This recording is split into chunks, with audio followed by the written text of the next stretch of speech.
자, 이제 재고자산 볼게요. 재고자산 감모손실, 분실, 도난, 마모 등으로 수량이 부족해서 생기는 손실, 그거를 재고자산 감모손실을 한다. 그래서 분실, 잊어먹거나 누가 훔쳐가거나, 그쵸? 뭐 깨져서 수량이 부족해서 생기는 손실이에요. 그래서 수량이 부족해서 생기는 손실이 재고자산 감모손실. 자, 감모손실을 두 가지로 나눌 수 있어요. 정상감모랑 비정상감모. 그래서 정상감모는 매출원가에 포함, 비정상감모는 영업외비용으로 처리해요. 한번 예제 문제를 볼게요. 상품 장부 수량이 100개, 실제 수량이 90개. 상품의 원가가 1000원. 이 중 정상감모는 3개일 때 비정상감모 손실은 얼마냐, 이걸 묻는 거죠. 이렇게. 자, 장부에는 100개가 있다고 돼 있는데 지금 실제는 90개뿐이 없어요. 그럼 10개가 뭐예요? 부족해요. 그러니까 자, 상품 부족 수량이 총 몇 개다? 10개다. 이게 이제 감모 손실이죠. 자, 감모 손실은 정상감모, 비정상감모 나눌 수 있잖아요. 그죠? 정상이 지금 몇 개래요? 3개래. 비정상은 몇 개랑 알 수 있어요? 7개라는 걸 알 수 있죠. 10개 중에 3개가 정상감모니까 7개가 비정상감모다. 그래서 7개 곱하기 원가 얼마짜리? 1000원짜리 하면 7000원만큼이 재고자산 감모손실이죠. 그러면 감모손실은 분개를 해요. 비정상감모는. 그래서 차변에 재고자산 감모손실 얼마냐면 7000원 해주고, 대변에 상품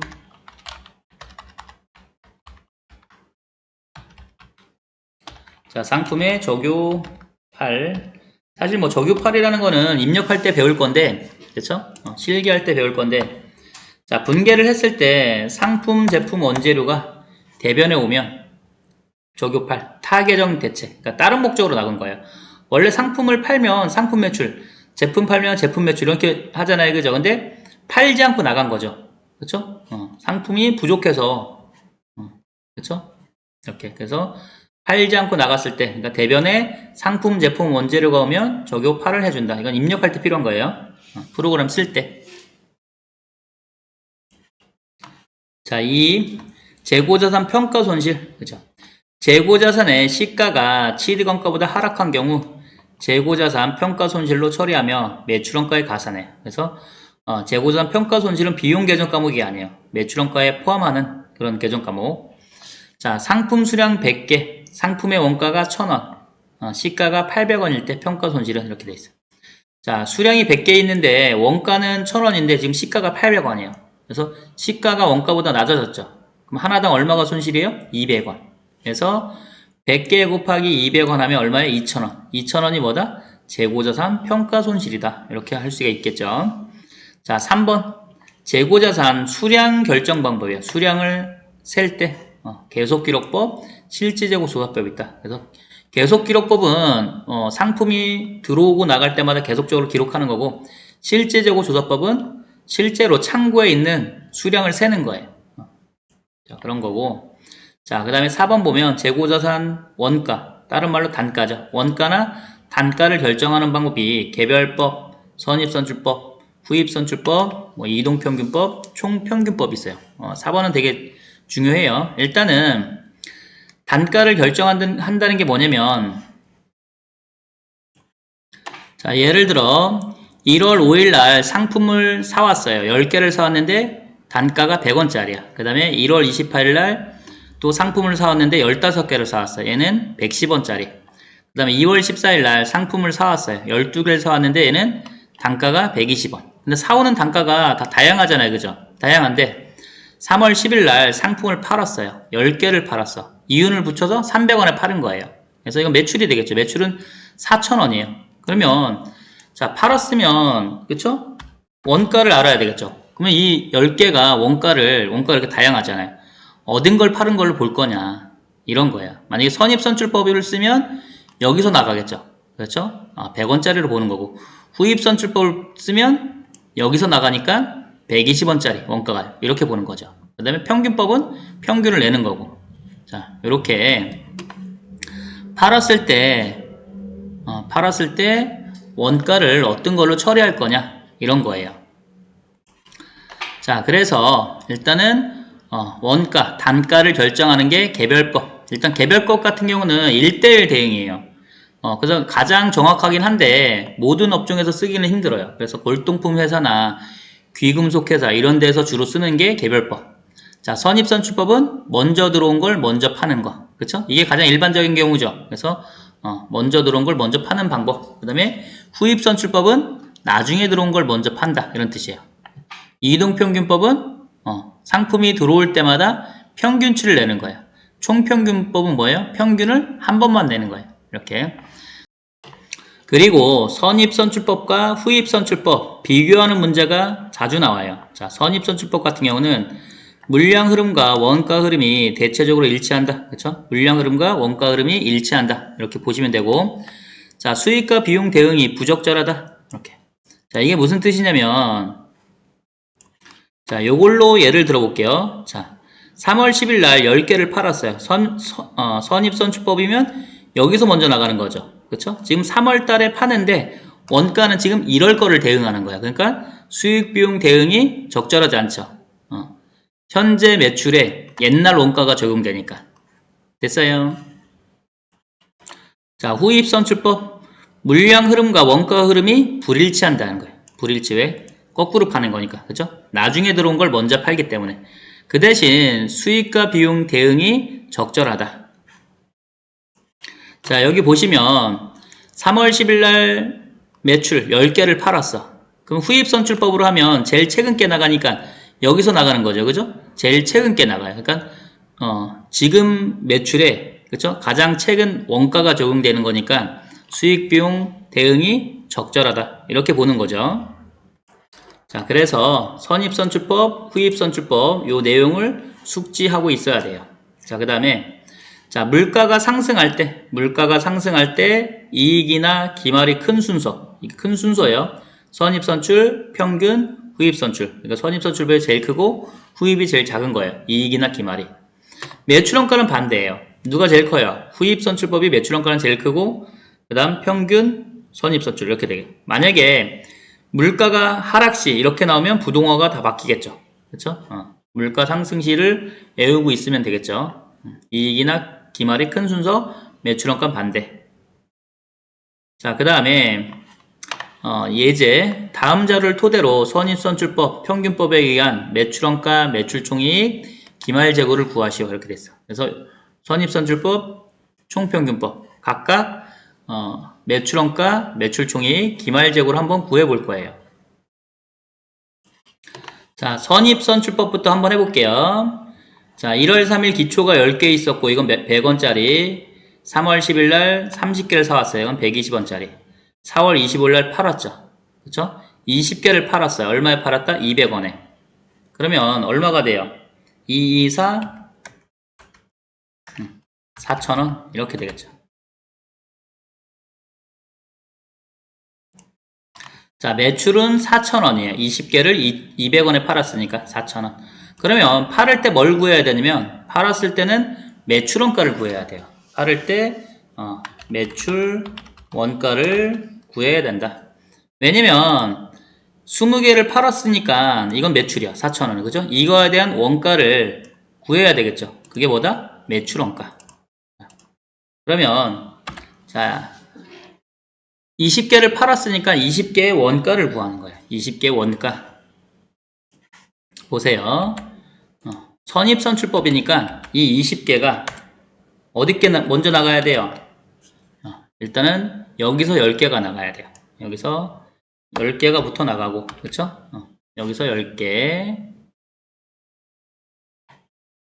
나가고, 얘는 얼마짜리? 100원짜리. 그 다음에 여기서 또 몇 개가 나가야 돼요? 여기서 또 10개가 나가겠죠. 그렇죠? 10개. 그래서 또 10개가 3월 10일에서 나갔어요. 얘는 얼마짜리? 120원짜리. 이렇게. 자, 그러면 요거는 1,000원이고 그 다음에 얘는 1,200원이겠죠. 그러면 매출원가가 2,200원이 나오는 거예요. 그래서 자, 매출에서 매출원가를 빼면 매출에서 매출원가를 빼면 매출 총이익이 나와요. 매출에서 매출원가 빼면 매출 총이익.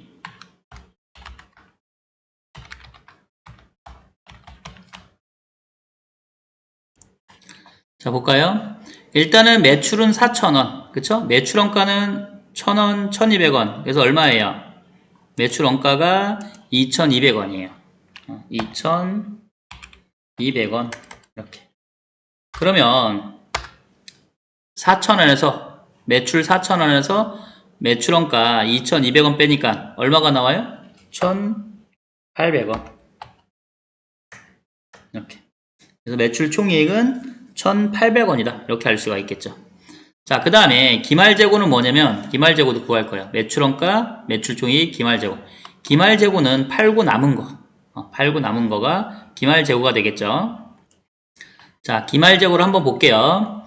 일단은 아까 20개를 팔았어요. 그죠? 그래서 여기서 10개가 나가고 여기서 10개가 나갔으니까 자, 여기는 20개가 아직 남아있죠. 30개 중에 10개 나가서 20개가 남아있는 거예요. 그러면 3월 11개 20개가 남아있어요. 20개. 얘는 얼마짜리냐면 120원짜리.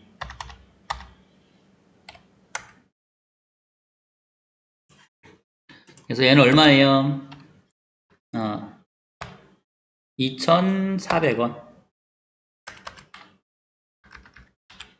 그 다음에 자, 6월 17일 날 또 10개를 사왔잖아요. 그죠? 그럼 그대로 남아있겠죠. 10개.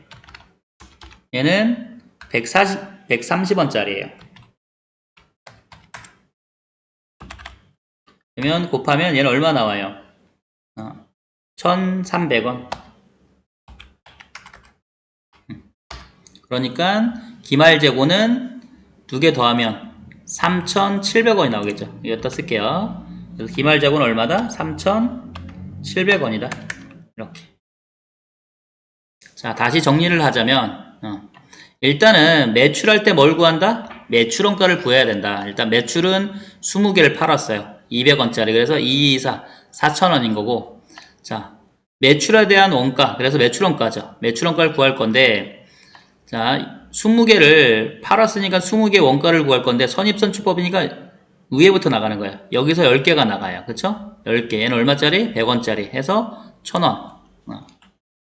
1,000원.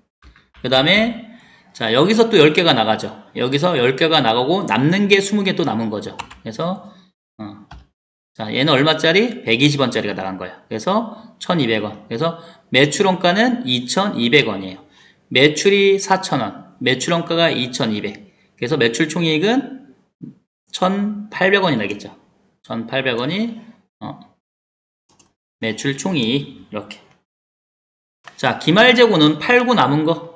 20개를 팔았는데 여기서 10개가 나가고 여기서 10개가 남아서 나갔으니까 그죠? 남은 게 여기가 20개. 20개는 120원짜리. 그쵸? 20개 곱하기 120원 하면 2,400원.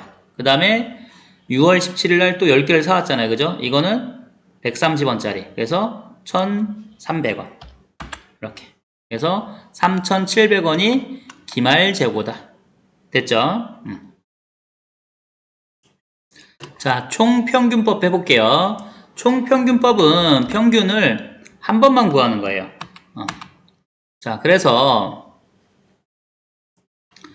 자, 일단은 수량은 수량끼리 더해요. 그래서 수량이 이거 10개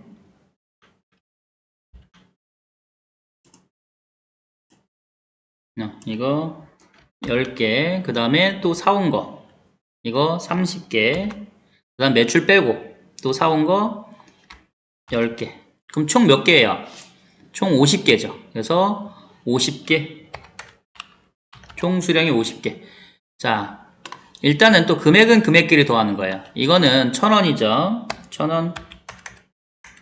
그 다음에 얘는 3,600원. 그쵸? 3,600원. 그 다음에 얘는 1,300원. 자, 그럼 금액은 다 더하면 얼마예요? 1,000원, 3,600, 1,300. 그러면 5,900원이에요. 5,900원이라는 걸 알 수 있다. 5,900. 이렇게. 그러면 수량으로 나누면, 수량 50개니까 50개로 나누면 뭐가 나와요? 단가가 나오겠죠. 그럼 단가가 얼마 나와요? 단가가 118원이 나와요. 이렇게. 다시 설명하자면 수량은 수량끼리 더하고 그러면 매출 빼고 10개, 30개, 10개 그래서 총 50개. 금액은 금액끼리 더해요. 얘는 1,000원, 그쵸? 3,600, 1,300원 다 더하면 5,900. 그래서 5,900을 50개로 나누면 총 평균이 나온 거죠. 총 평균이 118원이다. 그러면 자 매출원가 기말재고를 구해볼게요. 자 보세요. 매출에서 매출원가 빼면 매출총액 나오는데 일단 매출은 20개 곱하기 200원에 팔았으니까 4,000원이에요. 4,000원 이렇게. 자 매출원가는 일단 몇 개 팔았어요? 20개를 팔았으니까 20개에 대한 원가를 계산할 거예요. 20개 그쵸?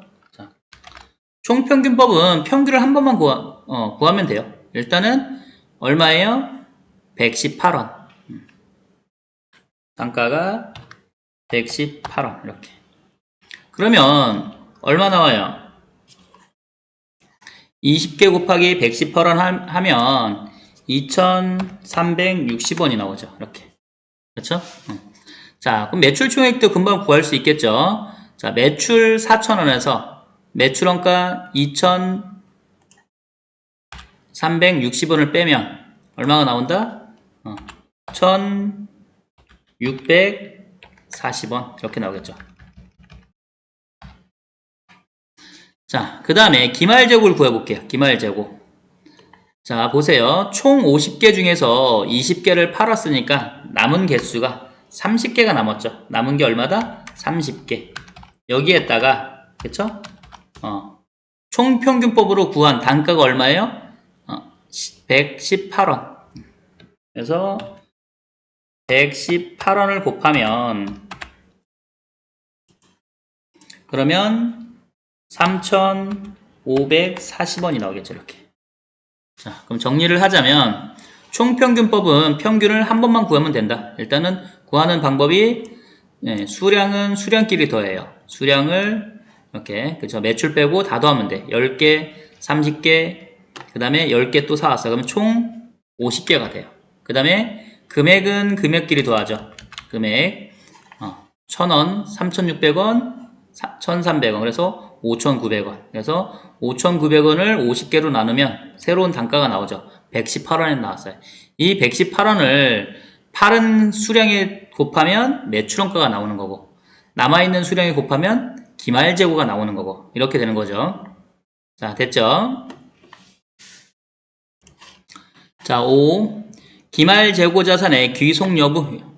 자 동그라미 1번 보면 선적지 인도기준. 자 선적지 인도기준이라는 게 있고 도착지 인도기준 이런 게 있어요. 선적은 배에다 물건을 실는 게 선적이에요. 볼게요. 선적 시점에 소유권이 구매자에게 이전되는 조건. 그래서 배에 실는 순간 매매가 이루어지는 거죠. 그렇죠? 그래서 배에 실는 순간 판매자는 판매된 게 되고, 그죠? 매입자는 매입을 한 거예요. 자, 도착지 인도 기준은 도착을 해야, 그쵸? 매매가 이루어지는 거예요. 도착 시점에 소유권이 구매자에게 이전되는 조건, 이렇게 되겠죠. 자, 위탁품, 다른 말로 족속품, 위탁 매출이라고 그래요. 위탁 매출. 그러면 용어가 이제 위탁자를 알아야 돼요. 위탁자는 뭐다? 판매를 부탁하는 사람이 위탁자, 대신 팔아주는 사람이 수탁자예요. 그래서 판매를 부탁하는 거예요. 내가 위탁자로 가정하면 수탁자한테 이것 좀 대신 팔아주세요 하고 물건을 건네주겠죠. 그럼 언제 판매된 걸로 본다? 수탁자가 고객에게 판매한 시점에 위탁자의 수익으로 인식한다. 그래서 수탁자가 대신 팔아줬을 때 위탁자의 수익으로 인식하는 거죠. 자, 시송품, 다른 말로 시용품. 인터넷 판매를 생각하면 돼. 인터넷 판매. 자, 소비자가 매입 의사를 표시한 날 또는 반품기간 종료일. 인터넷 판매 같은 경우 택배를 보내서 매출을 했어요. 소비자가 지금 쓰고 있는 걸 알아. 그렇지만 매출로 처리할 수 있다, 없다? 없다. 왜냐면 소비자가 구매 확정을 누르거나, 그러니까 의사표시를 해야 돼요. 소비자가 매입 의사표시를 하거나 또는 반품 기간이 종료됐을 때 매출자의 수익으로 인식한다. 이런 얘기예요. 자, 5번 보면 반품률이 높은 재고자산 이런 게 있어. 자, 두 가지로 나눌 수 있어요. 반품률이 높은 재고자산, 합리적 추정이 가능한 경우. 그러니까 반품률을 합리적으로 추정 가능한 경우랑 반품률을 합리적 추정이 불가능한 경우 이렇게 나눌 수 있다. 자, 반품률을 합리적 추정이 가능한 경우는 재고자산을 판매한 것으로 보아 판매자의 재고자산을 제외한다. 그러니까 판매 시점에 매출로 처리하는 거야.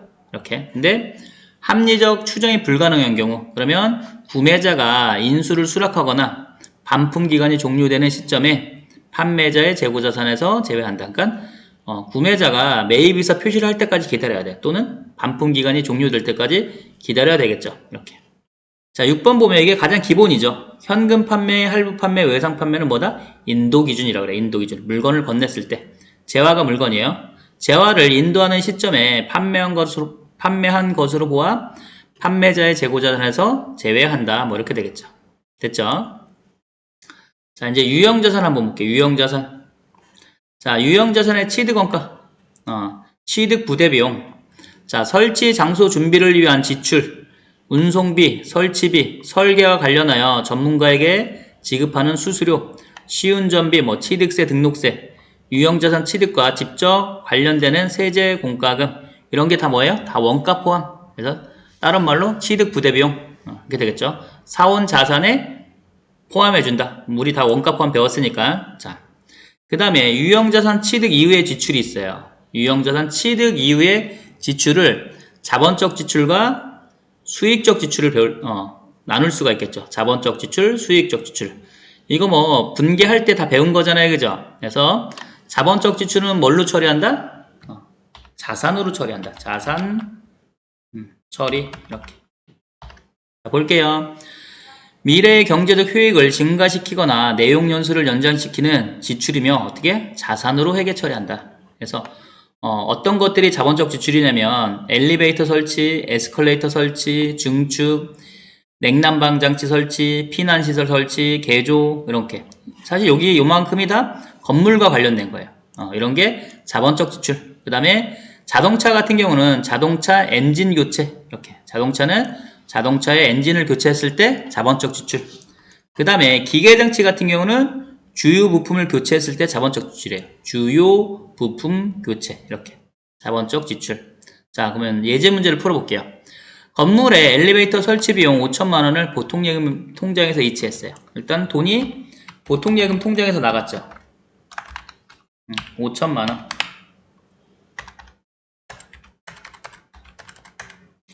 자, 엘리베이터 설치는 여기도 있지만 자본적 지출이에요. 자본적 지출이니까 뭘로? 건물로, 자산으로. 건물 이렇게 되겠죠. 5천만 원 이렇게 됐죠? 자, 2번 예제 기계장치의 주유부품 교체. 주유부품 교체 여기 있죠. 주유부품 교체 자본적 지출이에요. 자, 교체 비용 3천만 원을 당좌수표를 발행하여 지급하였다. 당좌수표를 발행했으니까 당좌예금이죠. 당좌예금 얼마다? 3천만 원 이렇게 해주고. 자, 자본적 지출이니까 뭘로? 자산으로. 그러니까 기계장치 이렇게 되겠죠. 기계장치 이렇게 3천 됐죠? 자, 그 다음에 수익적 지출. 수익적 지출은 비용 처리야. 비용으로 처리. 밑에도 있지만. 자, 수익적 지출은 원상회복, 그죠? 현상유지 같은 말이에요. 원상회복 또는 현상유지, 능률유지에 대한 지출이며 비용으로 처리한다. 그러니까 현재 상태를 유지하는 거예요. 자본적 지출 같은 경우는 원래 없던 걸 새로 하는 거죠. 아까 이거 안 읽었나? 자, 미래 경제적 효익을 증가시키거나 내용 연수를 연장시키는 지출이며 자산으로 이렇게.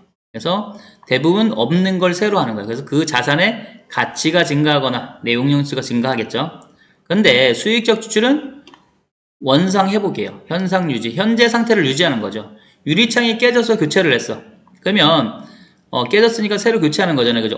없는 걸 새로 하는 게 아니라 현재 상태를 유지하는 거죠. 그죠? 능률 유지는 능력치를 유지한다. 기계장치 같은 경우는 이런 표현을 쓰죠.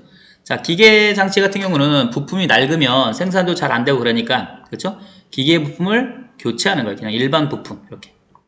어떻게? 비용 처리한다. 자, 그래서 뭐 도색, 페인트 칠, 유리창 교체, 뭐 자동차 타이어, 그리고 배터리, 엔진 오일이에요. 이런 소모성 부품을 가는 거는 수익적 지출. 어떻게 비용으로 처리한다. 이런 거죠.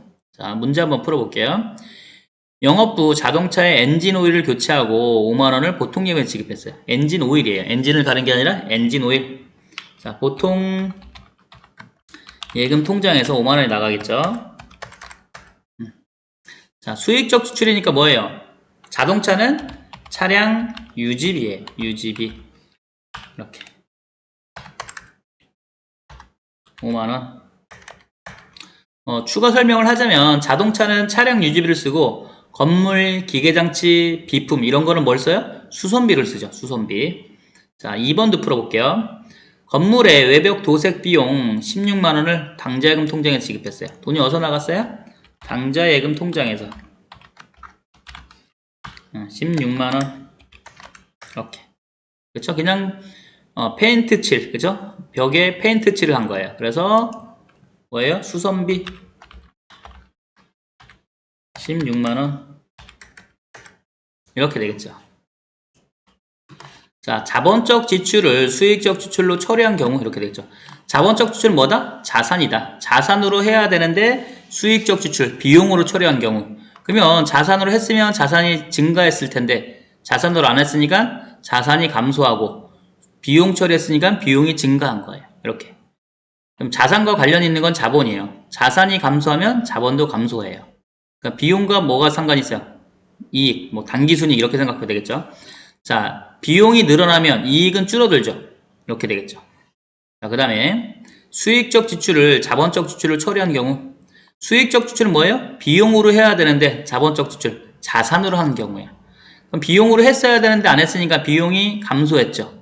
그 다음에 자산으로 처리했으니까 자산이 늘어났어요. 이렇게. 자, 비용이 줄어들면 당기순이익은 늘어나겠죠. 자산과 자본은 같이 다니니까 자산이 늘어나면 자본도 늘어난다. 이렇게 생각하면 되겠죠. 자, 3번 보면 여기도 되게 중요하죠. 유형자산 취득에 유형별 회계처리 이렇게 있어요. 국채, 공채를 구입했을 경우 자, 차량 운반구 구입 시 불가피하게 매입한 공정가치 10만원인 공채를 15만원에 보통예금 통장에서 이체했대요. 그래서 이 공채를 단기매매증권으로 하래요. 자, 일단 보통예금 통장에서 얼마가 나갔어요? 15만원. 이렇게. 자, 이 공채를 단기 매매 증권으로 할 거예요. 그래서 단기 매매 증권. 자, 단기 매매 증권이나 뭐 매도하는 증권 취득했을 경우 공정가치로 써야 돼. 공정가치. 자, 이 단기 매매 증권의 공정가치 현재 시가는 10만원이에요. 이렇게. 자, 10만원인데 15만원, 5만원 더 주고 사왔죠. 그죠? 그러면 이 5만원을 어떻게 처리한다? 사온 자산에 원가 포함한다. 사온 자산에. 지금 뭘 사오면서? 차량 운반구를 사오면서 공채를 사온 거예요. 그래서 여기 뭐가 돼요? 차량 운반구가 되겠죠. 이렇게. 이 분계는 1급에서 잘 나오는 분계죠. 그 다음에 건물이 있는 토지를 매입한 경우 자, 보세요. 건물 시가가 3억, 토지 시가는 2억이야. 그래서 건물과 토지를 4억 원에 일괄 취득하고 보통예금에서 이체했대요. 자, 기존 건물을 사용하는 경우 그럼 어떻게 해야 된다? 공정가치로 안분계산한다. 자, 건물 3억, 토지 2억. 원래는 5억이에요. 5억인데 두 개를 4억에 일괄 취득했어요. 그러면 장부에 건물 얼마, 토지 얼마 기록을 해야 되겠죠. 그렇죠? 그래서 일단은 여기 보시면 돈이 얼마가 나갔어요? 보통 예금 통장에서 4억이 나갔어요. 이렇게. 이 4억 중에서 그쵸? 건물이 얼마고 그쵸? 건물이 얼마고 토지가 얼마인지 계산을 해야 돼. 그래서 이런 걸 계산하는 법이 안분계산법이에요. 자, 한번 식을 써볼게요. 자, 토지와 건물을 4억에 원에 취득했어요. 그러면 4억. 자, 4억을 나눌 건데, 자, 곱하기. 건물이 3억, 토지가 2억. 두 개 더하면 얼마예요? 5억 분의 건물이 3억. 이렇게. 그러니까 5분의 3 이렇게 해도 되겠죠?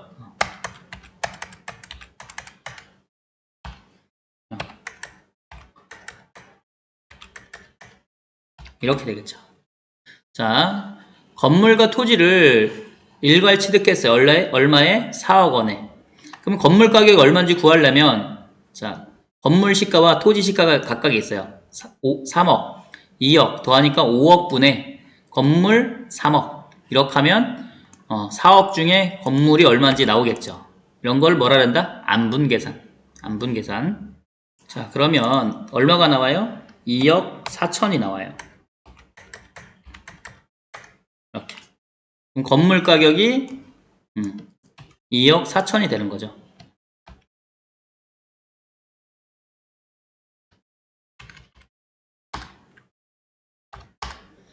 자, 토지는 식을 굳이 써볼게요.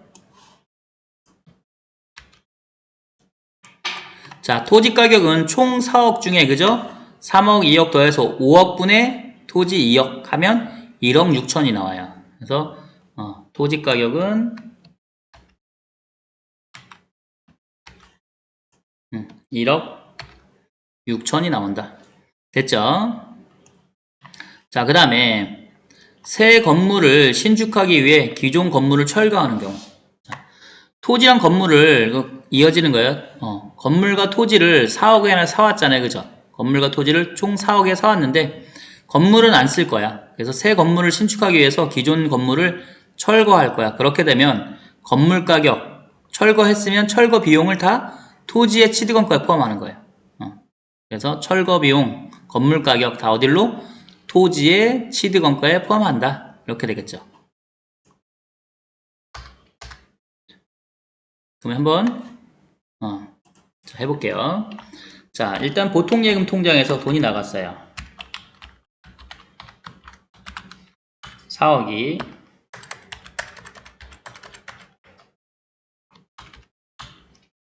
자, 그런데 건물을 철거할 거니까 그죠? 건물 가격까지 다 어디로 들어가요? 토지로 들어가겠죠. 그러면 토지 가격은 총 얼마가 되는 거예요? 4억이 되겠죠. 이렇게. 됐죠? 자, 그 다음에 사용 중인 건물을 철거하는 경우.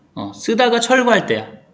처음에 사오자마자 철거한 게 아니라 건물을 사용하고 있다가 나중에 철거하는 경우 볼게요.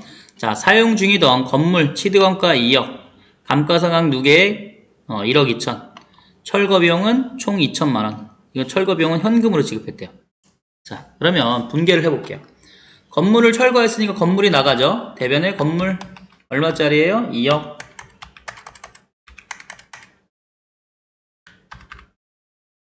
이렇게 나가고 차변은 뭐 써야 돼요? 감가상각 누계액.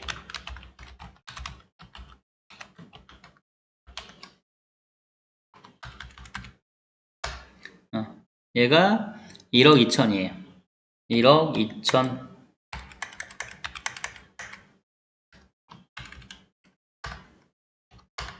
이렇게. 그 다음에 철거 비용은 뭘로 지급했어요? 현금으로. 2천만 원. 이렇게. 자, 그 다음에 대변은 2억 2천, 차변은 1억 2천. 그럼 차이 나는 금액이 얼마예요? 1억이죠. 자, 차변에 차익이 생기면 유형자산 처분 손실. 그래서 유형자산 처분 손실로 처리한다. 됐죠? 그래서 사용 중이던 건물을 철거했을 때 분개가 이렇게 돼요. 그 다음에 현물 출자가 있어요. 현물 출자. 자, 인천은 공장 확장을 위해 토지를 취득하면서 주식 5천주, 액면 5천원, 주식 1000주를 발행하였다. 토지의 공정가치는 900만원 이렇게 돼 있어. 자, 현물 출자는 주식을 발행해서 자산을 취득하는 거예요. 그래서 자, 우리 회사가 토지를 취득하는데 주식을 발행했어요. 자, 주식을 발행하면 뭐가 생겨요? 자본금이 생기죠. 자본금 이렇게. 자본금은 항상 액면으로 따져요. 그죠? 액면 5,000원. 몇 주예요? 1000주. 그럼 얼마다? 500만 원이죠. 이렇게. 자, 취득한 건 토지예요. 토지 이렇게. 공정가치가 얼마예요? 이 토지의 가치는 900만 원이에요. 그래서 900만 원 이렇게 하면 되겠죠. 자, 그럼 차익이 생기죠. 그죠? 차변은 900만 원, 대변은 500만 원. 이런 경우 차변에 차익이 생기면 주식 할인 발행 차금, 차변이 대변에 생기면 주식 발행 초과금이에요. 그러니까 지금 주식 발행 초과금이 생기겠죠. 왜냐면 자본금 500만 원짜리인데 토지는 900만 원짜리를 취득했으니까. 그래서 금액은 400만 원 이렇게 되겠죠. 됐죠? 자, 5번 보면 증여 무상 취득 이렇게 됐습니다. 자, 대주주로부터 취득원가 2억 원, 공정가치 3억 원의 건물을 무상으로 취득했어요. 자, 취득원가도 있고 공정가치도 있어요. 그죠? 그러면 뭘로 해야 돼요? 이럴 때는 공정가치예요. 이 건물의 현재 가치가 3억짜리인데 이걸 무상으로 받은 거예요. 그러면 건물이 들어오죠. 차변에 건물 얼마짜리냐면 3억짜리. 그렇죠? 시가로 해야 돼. 시가. 공정가치. 자, 자산을 무상으로 취득하면 뭐라 그래요? 자산 수중이익이 있죠. 자산 수중이익이다. 자산 수중이익 얼마예요? 3억. 이렇게 되겠죠. 자산 수중이익. 자, 그 다음에 건설자금이자 건물 건설 중에 차입한 금융비용. 금융비용 뭐예요? 이자비용이죠. 이자비용에 대하여 자본화하는 경우 취득원가에 가산한다. 그렇죠?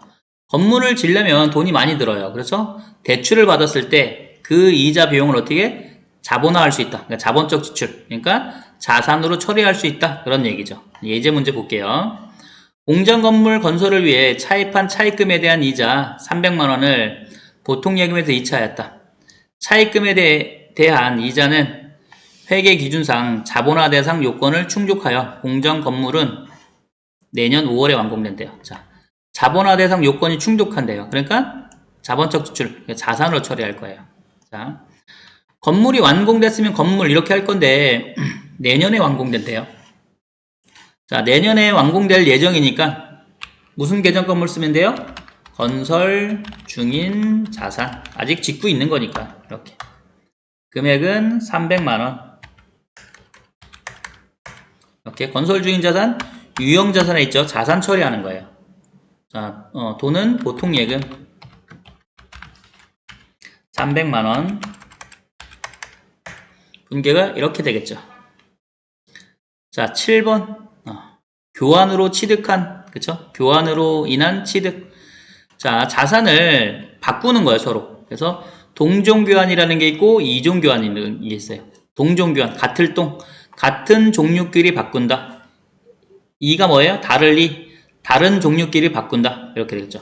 자, 동종교환은 장부가액법, 이종교환은 공정가액법. 이게 되게 중요하죠. 자, 한번 예제물을 풀어볼게요. 거래처 기계장치와 당사 기계장치, 우리 회사 기계장치랑 거래처 기계장치랑 바꾸는 거죠. 자, 우리 회사 기계장치 취득원가 1000만원, 감가상 2개 600, 공정가치가 800만원이에요. 이걸 바꾼 거예요.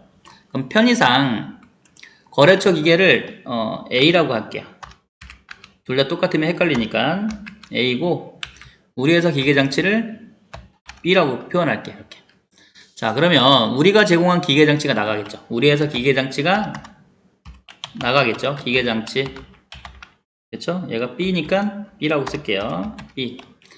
자, 취득이 1000만원이에요. 이렇게. 자, 이 기계장치에 감가상각 누계액이, 그죠? 감가상각 누계액 얼마냐면 600만원이에요. 자, 이런 상황에서 새로운 기계장치, 거래처 기계장치가 들어오겠죠. 얘가 A. 자, 그러면 이 새로운 기계장치 A의 가격을 어떻게 정할 거냐? 그게 동종교환이니까 뭘 쓴다? 장부가액법을 쓴다는 얘기예요. 장부가액. 자, 장부가액이 뭐예요? 취득 빼기 감누죠. 취득가액 빼기 감가상각 누계액이에요. 취득은 1000만원. 내가 제공한 자산에, 그죠? 취득원가 1000만원, 감가상각 누계액이 600이에요. 그럼 얼마가 돼요? 빼면 400만원. 장부가액이 400만원이잖아요. 그죠? 그래서 내가 제공한 자산에 장부 금액으로 한다. 동종교환은 그런 뜻이에요. 자, 이종교환 볼게요. 자, 이종교환은 서로 다른 종류끼리 바꾸는 거예요. 다를이 공정가액법 한번 볼게요. 자, 거래처 차량 원방구와 당사 비품, 그쵸? 우리 비품이 1200만원, 감누가 700만원, 공정가치가 900만원. 이걸 서로 바꾼 거죠. 자, 일단 우리 회사 비품이 나가요. 대변에 비품 취득가액이 1200. 예전에 사왔을 때. 자, 그 다음에 이 비품의 감가상각 누계액이 얼마냐면 700만원이에요. 그래서 700만원. 자, 그런데 그쵸? 거래처 차량 운반구랑 바꾼 거죠. 차량 운반구가 들어와요.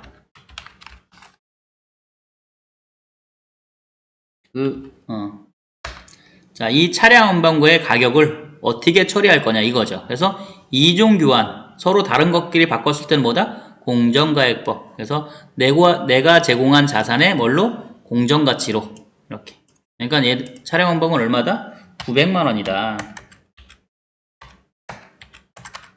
이렇게 되겠죠. 자, 정리를 하자면 동종교환은 같은 것끼리 바꾸는 거는 장부가액법. 그쵸?